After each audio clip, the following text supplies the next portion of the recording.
buying in lockdown, all of the auctions from last week to be brought forward and double up on the ones on Saturday, or the agent's going to give them a bit more time or start negotiating? No, it's all been done now. So anything that was an auction last week that hasn't been cleared in that 95% roll through is now going to become an auction this week, and they're already had their time slotted. And so what you'll see though is, I was just going to say, so if there's going to be that many auctions, people obviously can't get to them all. Is there good buying to be had this weekend? Yes, very much so. What I believe will happen, and this is just me, is you'll see a clearance rate that won't be anywhere near that 90 plus. I think it'll probably sit in the low 70s at best. It may even dip into the 60s depending on how close those auctions are stacked. But as a buyer, I look at not as a professional buyer, as a motive, just off the cuff buyer. I look at 3 or 4 or 5 different properties that I like, and I go and I try and decide which one I like, and then I decide I like property A. But if I don't get property A next week, property B comes up, and if I don't get property B next week, property C comes up. So at least if I miss out on my first one, I've got the chance of my second one. If I miss my second, I've got my third, which is all dandy until you jam the first, the second, and the third all in the same week within 30 minutes of one another. And then you've got to choose which auction you're at.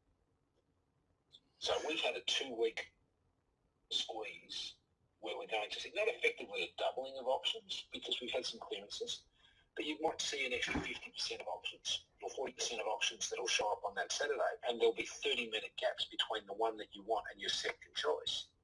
So you need to choose. And if you choose the one that you want and everybody else does, that second choice will pass in. And the clearances will be, there'll be a bit of a fall. And all of a sudden that'll send a ripple through the market. Because when we look at data from an emotional standpoint, very rarely do we look at the big picture. We look at data like we're looking at it through the scope of a rifle. We treat it as an individual piece of information. House passing, property market fall.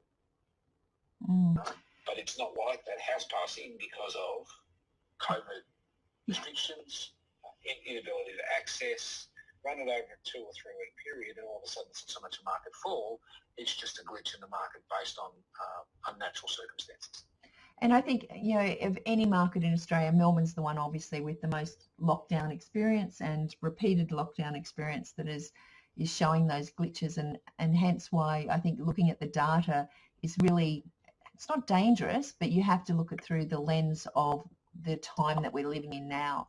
And, even to that point, for a private client yesterday, we were going to auction in the southern area in Sydney Wednesday night for them for auction, and they had another property they had considered that was in the Newtown inner west area of Sydney, and the buyer's agent that I was acting as middleman for with the client came back yesterday and said that property's still on the market and I think it's going to drop, and the owner has run out of money, there's no marketing dollars, and the agent's over it.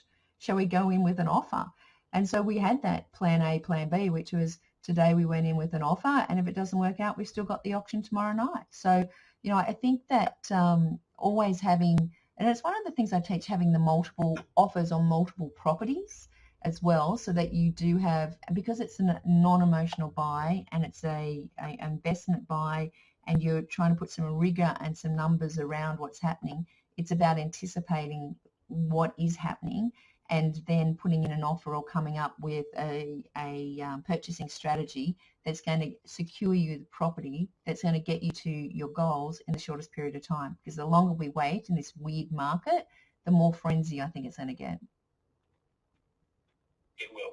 I agree wholeheartedly. What you're talking about there is being able to determine actual value, and value for you, and value in the market if the market isn't subject to unnatural forces.